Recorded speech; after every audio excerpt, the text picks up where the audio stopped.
welcome to day 2 of the Captain's Vlog.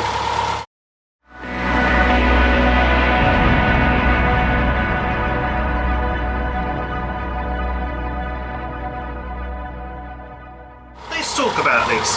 There's 2 types of people that watch the Captain's Vlog, and then there's the third that's the random people that just stumble across it on YouTube. But there's people on YouTube that are not really members of a boating forum, or maybe really into boating, and they like to watch it. It's interesting, it's different. And then there's the people that are die-hard sort of boat fans, who members of Norfolk Broads forums, and they enjoy it from a different point of view, from the point of view of just hearing you talk and where we're going and what we're doing, what's happening with the boat, and so on and so forth. And those people, if you want to call them the forum people, say, you know what, do what you want to do, don't change it, just leave it as it is, don't get to try and worry about being professional and all the rest of it, you know, bugger what anybody else thinks. Meanwhile, the YouTube people, the people that bother to send me messages and comments on YouTube, I want to see where you're going, you know, you're very nice and all that, but too much talking, blah blah blah. So there has to be a balance struck between the needs of everybody. After all, if no one watched this at all, there wouldn't be much point in me doing it. So I am aware of both sets of people, and the third people, with the random people that just come along. And interestingly, when I'm doing this, another point of view. While I'm talking about this, often people that watch me on here over a period of time kind of get to know me, and I suppose in a roundabout way, when you're watching me on here, you get to see more of the real me, because I'm just being me talking to a camera. Now, it's weird, isn't it? Some people just would feel very uncomfortable about this, like just talking to a camera for a start, and then even more uncomfortable, you put that image, that raw you, on the internet for all and sundry to see, judge, comment, or praise. But to be honest with you, when I was a kid, probably about, I don't know, 11 to 13 years old, when I went to big boys school, my school that I went to in London was a right wretched, rough school. In fact, it was so bad that when I left, they closed it down and renamed it, and it then opened as an academy, and it's not a very good academy as they go now. And my mother always told me, oh, you won't go to that school, don't you worry. And I went to that school, mainly because it was near home and across the road from my primary school. But life was a bit tough there, and I suppose that I'm not the most confident of people in person. I worry a lot about what, so believe it or not, okay, it's like I do a video, put it on the internet, okay, but in a situation with different groups of people, then I feel a bit like, oh, I'm being judged, am I doing this right, should I do this, should I try harder, oh, and it all gets a little bit like this. So people will come and talk to me, and they'll find me pretty, hopefully, quite interesting and polite, a little bit quiet, and a pleasant kind of person. But perhaps not the kind of person on the film that's like rabbiting on for like 10 minutes talking about whatever it is. So I suppose that what I'm trying to say is that if you talk to a camera and then you put it on the internet, it enables you to deal with some of your kind of, I wouldn't say demons, but things from a long time ago, and helps build your confidence and stuff. So this isn't like a self-help video, but you know, it's enabled me to meet a lot of new people, make new friends, fall in love again with the Norfolk Broads, share my journeys and adventures with people, and I'm not making any bones about it, I'm weird, I'm different. I mean, how many people, full stop, come on holiday, if you want to call it that now, although it's more just a hobby, but you know, spend hundreds of pounds to hire a boat, I don't know how many times a year, this year, and then record their adventures on a YouTube channel. Yeah. It's not exactly every day, But if the world was full of everyday people that just were sheep and conformed with everything else, one moment, let me just check if anyone's behind me. They're not. I can do this sometimes and talk way too much, and then I've got 3 boats up my arse kind of thing, so I have to be aware of stuff. So yeah, anyway, that's it basically. So I suppose the person you get when I'm talking about this is more of the real me, and the person in person is the real me, but is a little bit more restrained and shy. If you see me, people that bump into me in shops, can you do me a favour? When you come and say, it's the rascal, hey, how you doing, meet the family, tell me who you are, like your forum, YouTube, name, because I always forget, that is always the problem. I never say, oh hi, how are you, and you are, what's your name? I don't. I'm like, yeah, blah blah blah blah blah blah blah blah. They go and I'm like, who are they? So anyway, just passing Horning Ferry Marina. Oh damn, diddlewags. I wanted to go to Le Boat, didn't I? Before they closed down this year and become a private marina. But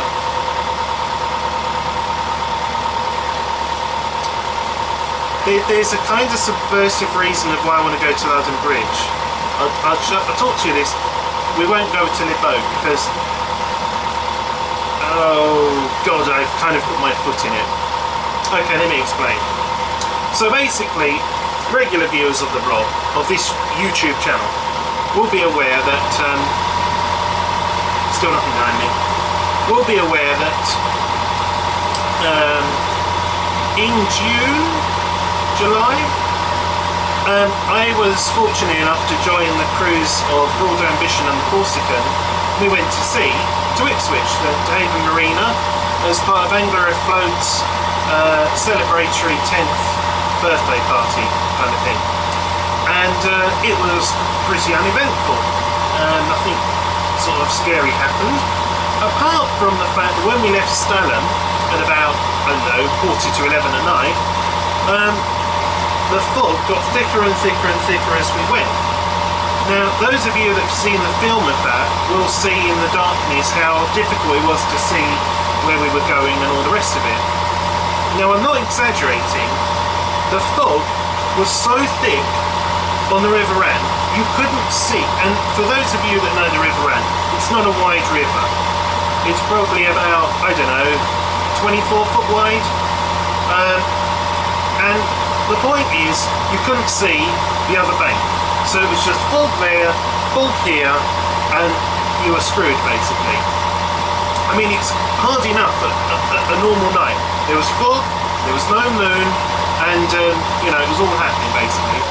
So the Corsican, which I was on, at the end of the River Rann, when it was just where the 5 mph speed limit sign is, where you're going to come to the Bure, turn left to go towards April, we went into the reeds, like at 4 miles an hour, and the bow went up the bank, and we were stuck temporarily, until we all went to the back of the boat and was like this, and it freed itself, okay? Anyway, so, the owner and skipper Simon was, of course, dented by this, you know, inside his feelings.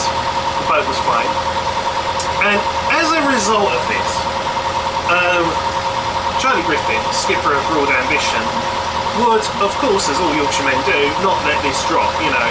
This isn't sort of your first time hirer going into the riverbank. This is sort of, you know, a regular hirer, not new to boating, helmsman and ownership, and he's managed to go into the reeds. So jokingly said, we should put a sign up saying the Corsican was here at the point where the Corsican went into the bank.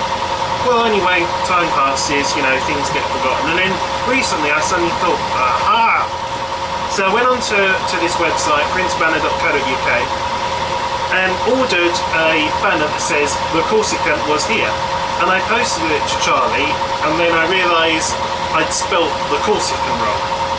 So phoned up the people, they did a deal whereby I just paid for a new banner, not the postage.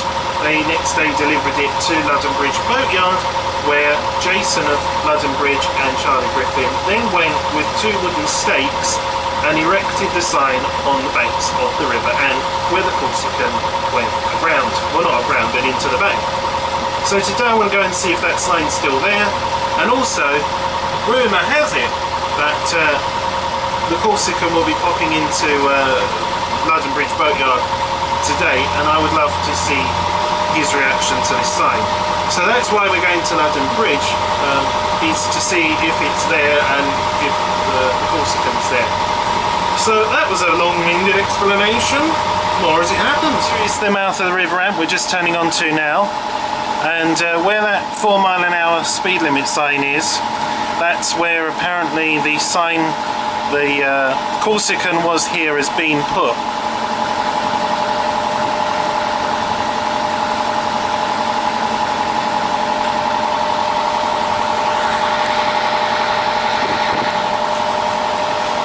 And yes, I can see it is there.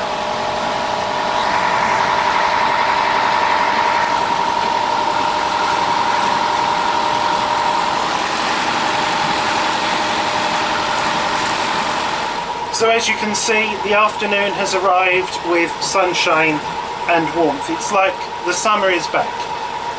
So got the sunshine roof open, the doors are open, it's absolutely glorious. Sunglasses are on, of course. And I'd spent quite some time, don't know, Norfolk time, just speaking to Jason at London Bridge Boatyard. Very nice chap, he is too. And so leaving Jason and London Bridge behind us, we're heading up the River Ant towards Stalham. Now, I was going to go up to Tesco's actually, because I thought, well, I'll go up to Tesco's, get some shopping, turn around, come back again. But I'm mindful that there was just over 8 foot at London Bridge as I came through, and that will decrease as the tide comes in. So I would prefer to maybe get guaranteed of being able to come under London Bridge, because we do need to head off down to the Southern Broads tomorrow. So what I'm going to do is, I'm not going to go all the way to Stalham. I'm going to go a reasonable way up the Ant because I like it, it's a lovely river, and then turn round and come up, and would you believe it, here is the Corsican coming towards me with his Let Magellan. Looks like it is a Westward 38. Well, I never. So as you can see, we're down on the River Ant, heading back towards London Bridge. I did turn around because, of course, here in front we've got Magellan, Steve and Maggie, and Simon and Sonia on the Corsican. And we're having a nice sedate little trip down the River Ant. And little does Simon know about that sign that I pointed out to you earlier when we came up the Ant, and all about why is that there and what does it mean and all the rest of it. So completely oblivious, and so I couldn't help but turn around and you know, just for pure you know, laughs for me, and those who might know about this, that's why I'm filming this, but it's made its way into the blog nonetheless. So anyway, so change of plan now. Wasn't going to go up to Tesco's. I said I was going to go a fair way up the river and then turn round earlier than provisionally thought. Going to head towards Malthouse Broad, and then we're going to go, I'm going to leave earlier and head towards Acle, pre-overnight Acle, up early tomorrow morning, and then take the ebb tide down through Yarmouth, across Braden, and all the way to Norwich. That is the plan. But I don't know if you can just see just how lovely a day this is. Because of this very narrow, twisting, bloody hell, I've said it twice, part of the River Ant, I'm going to have to go now and concentrate. Thanks for watching. I'll update you as and when.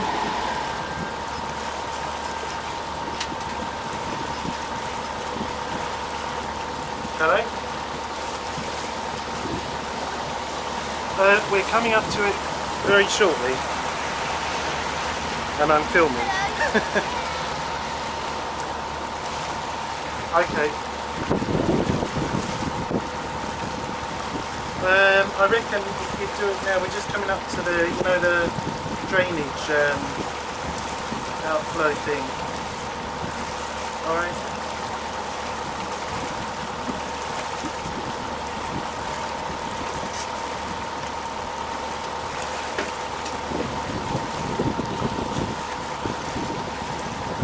So as you can see, we're just coming up now. I've stuck the camera on the tripod on top of the boat.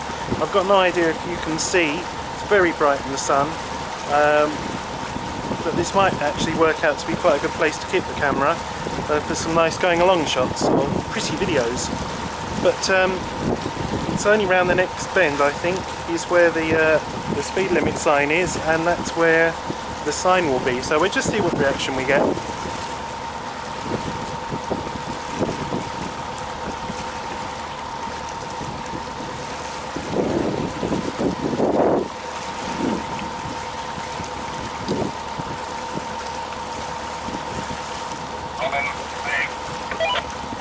Yeah.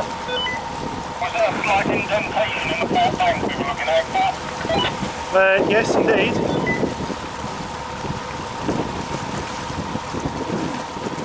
Somebody missing on the phone. But I think there's more than just an indentation.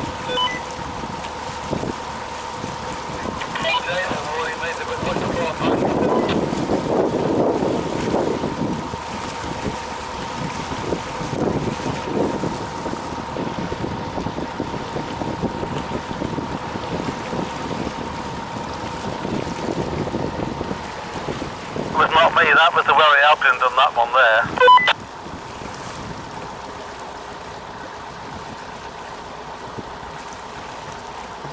Albion, that one there. No, I think, Simon, there's a permanent memorial. That was the Wherry Albion did that one. Pull the Wherry Albion out of that hole. Yeah, look at the 5-mile sign.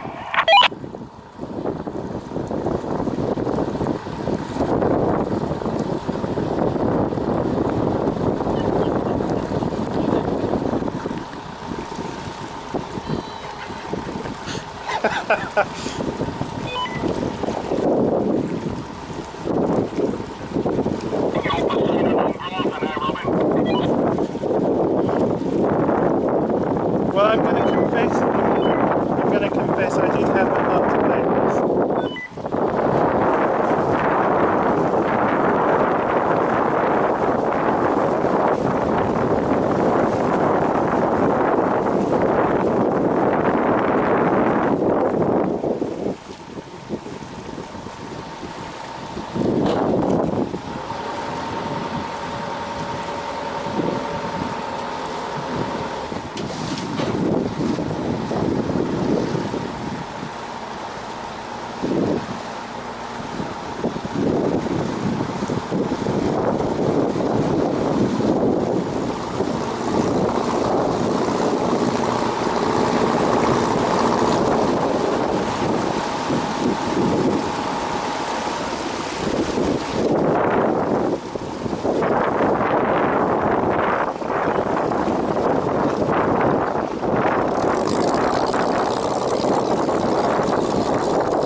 So just leaving Ranworth and Morehouse Broad behind us. Had a lovely afternoon on Ranworth Island with the Cruiser Magellan and the Corsica.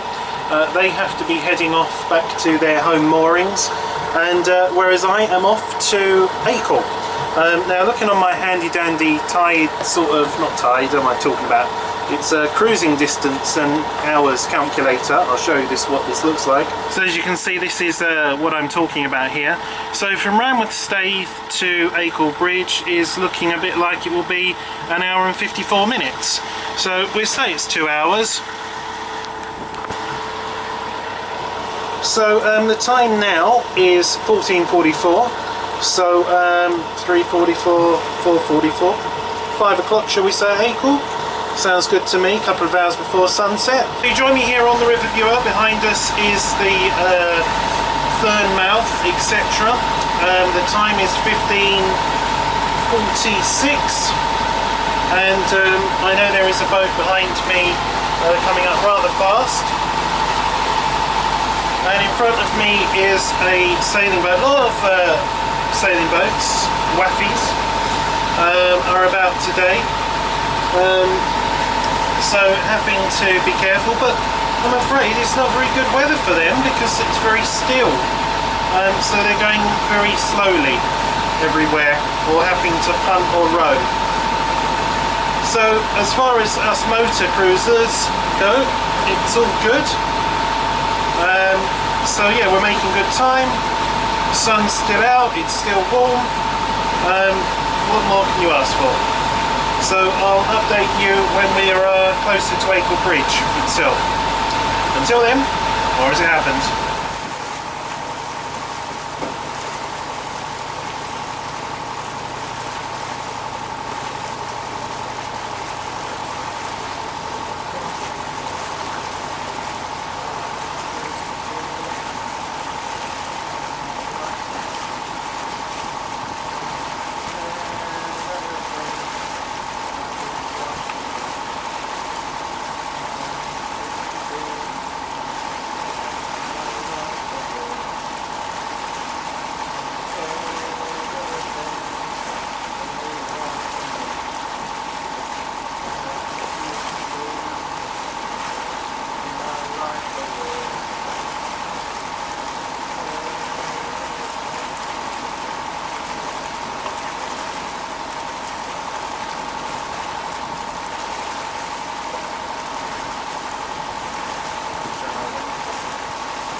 So, it's a quick stop for water and then under the bridge and continuing from here in Acle to Stracy Arms. Made the decision and ideal stop to top up with water as well.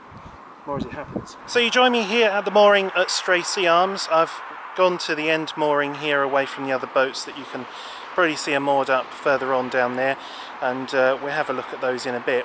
But in case you can't already see, it is an incredibly warm evening, very humid, and in the sun still very hot. In fact, coming along here it's been very still, there's no breeze, but it's very humid and very hot without that breeze. Oppressive, that's the word I'm looking for. So I'll show you the mooring here at the Stracy Arms, and maybe you can hear some of the traffic noise going on behind me. It's not too bad though. It's not too intrusive, and that'll quieten down obviously as the night goes on. So here are the moorings where I am at Stracy Arms, and they start here, as you can see, and they go all the way down towards the actual old mill there. Now another thing, if you look here, that's a good example just here, how the tide is running. So it's all the water heading out down towards Yarmouth and off to the sea. And it is going at quite a fair lick.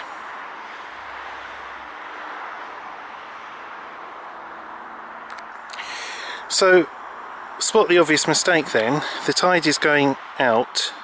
Why am I facing this way then? Yeah, because I didn't take due care and consideration, and I just moored because I saw the mooring and thought, yep, that'll do. But I didn't actually find it any problem at all. So I don't know. I just moored up, got off and did it. And I'm really proud of my knots. Look, this is the first time I've ever done this. I've practiced and practiced and figured out how you do a clove hitch. That better be the right way, because that's what's keeping me here tonight. But I'm not quite sure, and I'm not quite convinced that one's going to do it. So before I sort of turn in for sleep, I'm going to double that and double check the ropes.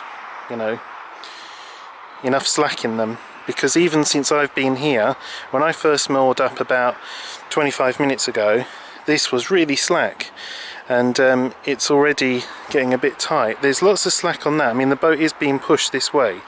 So to give you an example, if I grab the boat and push it away from the bank a bit and backwards, you see how much slack there actually is on that rope.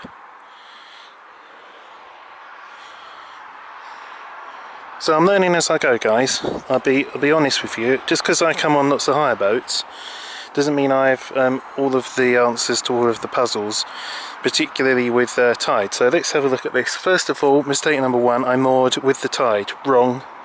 Second of all, probably remembered not to moor near the ladder. Good. Probably the knots should be a little better, doubled up just to be safe rather than sorry. But I wanted to see if I could do the knots, and probably this rope could be a little more slack compared to this one here, and then would be good. So yeah, this is why I leave lots of space between me, so when it all cocks up in the morning, there you are, see the tide's brought the boat in. So that's probably why the mooring was so easy, because even though I've come in with the tide, it's just brought the boat straight in, and I just stepped off like there was just no problem at all. And a lovely step here, very well made up key headings. So yeah, off to Norwich tomorrow. That's going to be a long trip. I'm not quite, I know it takes about 2 hours from Acle to Yarmouth, so let's say an hour and a half from here to Yarmouth, and then about 5 hours from Yarmouth to Norwich. But we're not stopping in Norwich, and we're not stopping for long in Norwich. We're actually going in. Well, I might go to Morrison's. Anyway, see what the time is. But we're not overnighting in Norwich. We're gonna overnight somewhere else. And then Tuesday, have a look at the River Shet, head up to Loddon, and then Tuesday night, more somewhere like Reedham. Wednesday morning, back over Braden. Wednesday evening, Acle. Thursday, Potter Higham, and oh, what's all this coming by? Oh, I thought it was a dead duck. Let me just show you what I'm talking about. I was like, what the hell was that? There's a lump of stuff, reed. If I just put the camera here, you'll see how quickly that passes.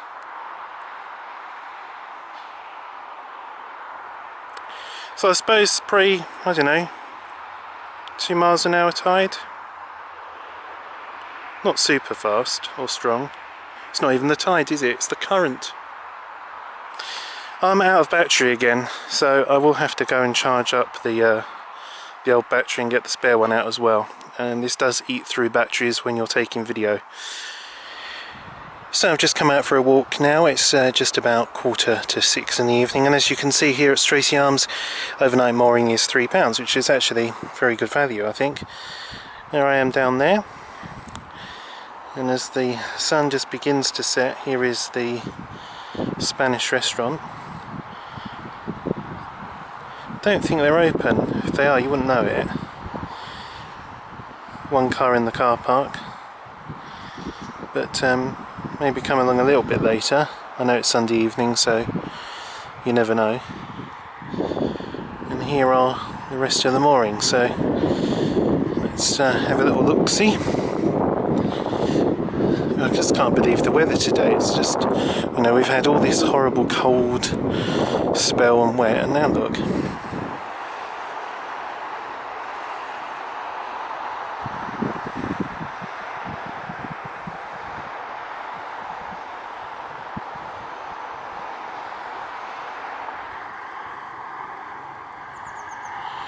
So here is the mill and the animals and the shop, and as you can see, the A47.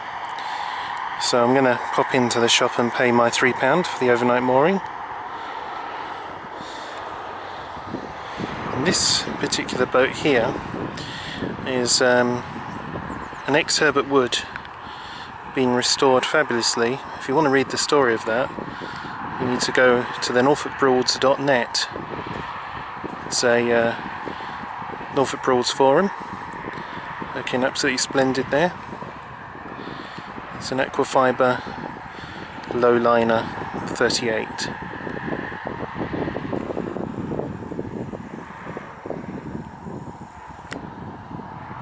And if we come round here, there are the moorings off into the distance, and my boat is all the way down there. So I'm going to go and investigate the tapas restaurant, purely because of the blog, and see if it's open, see if they've got a menu in the window. You get to it by that stairs, which may have been signposted, but anyway,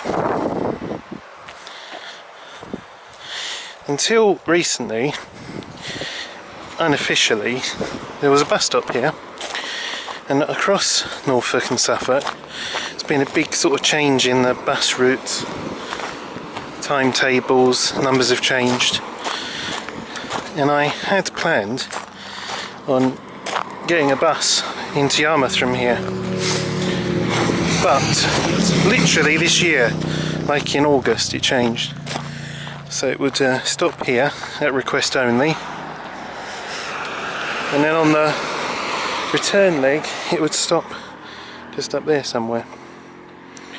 So anyway, they've got a menu in the window.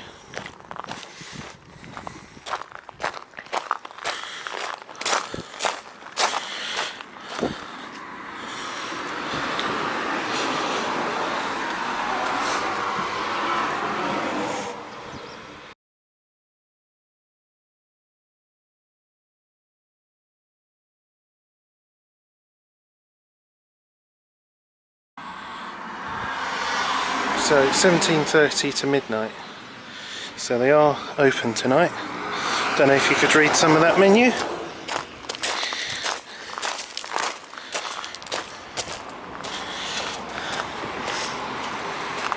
I must say I'm kind of confused. You've got a business that's on a major road and river.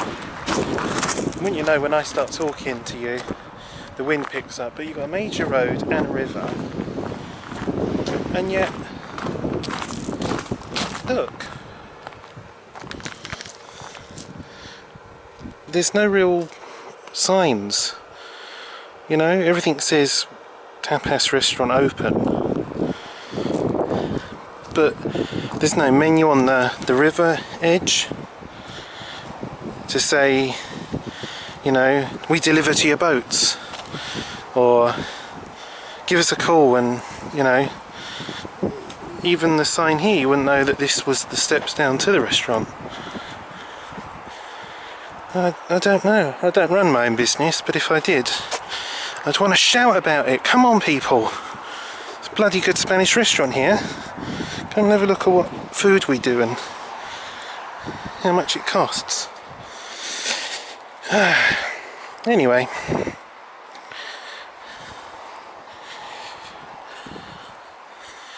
Tide's gone out quite a bit since I last did some filming.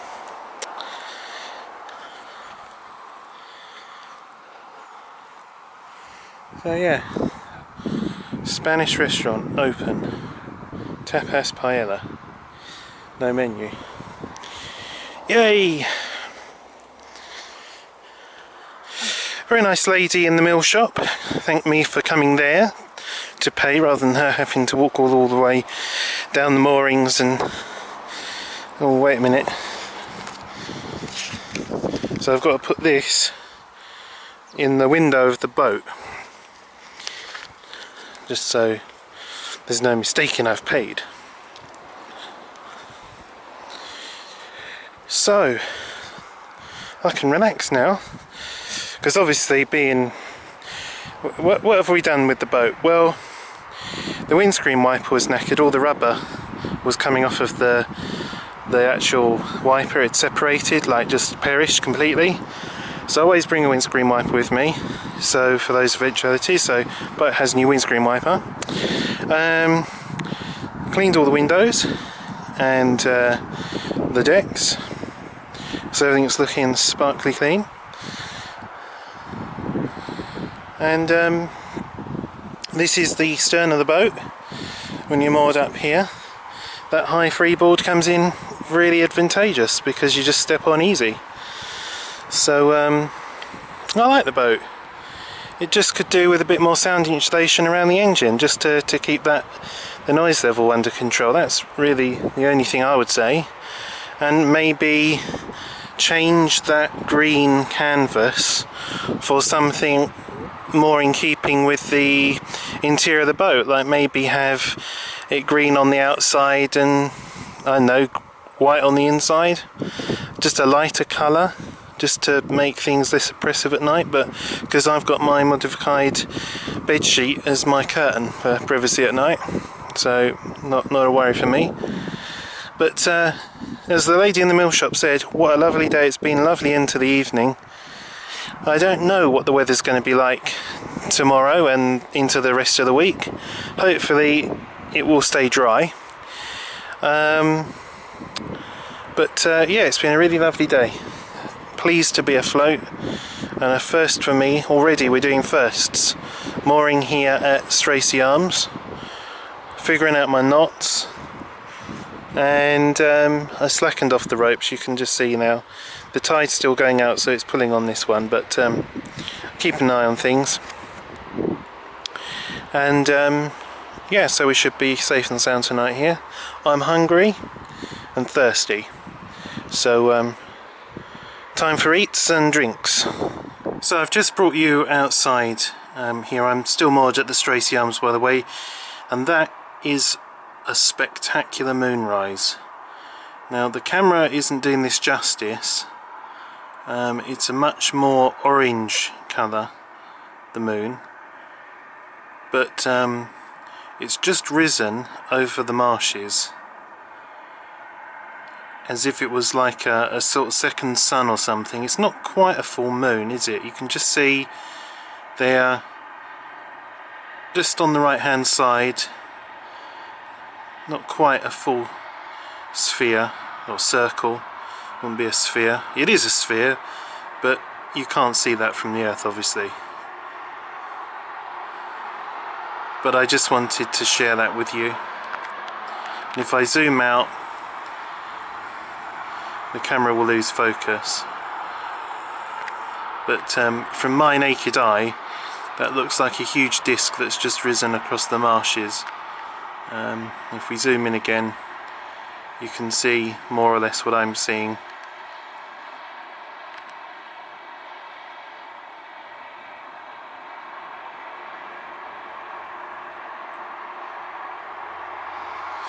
So I just wanted to sort of share that with you. Another thing as well of note is when I last came past here, it was on the way to Great Yarmouth to go out to sea, and it was thick fog, and it was those street lights that were in the fog as we came past here, and there they are now, much clearer.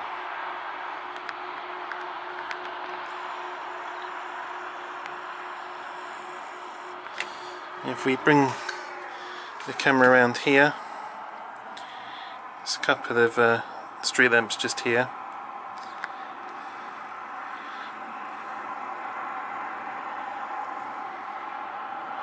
And of course the cars. It's not actually that bad here. You know, the traffic, I know it's Sunday evening, but it's already died down a lot from what it was earlier. And to be honest with you, on the boat, you can't really hear it. There's a plane going out there.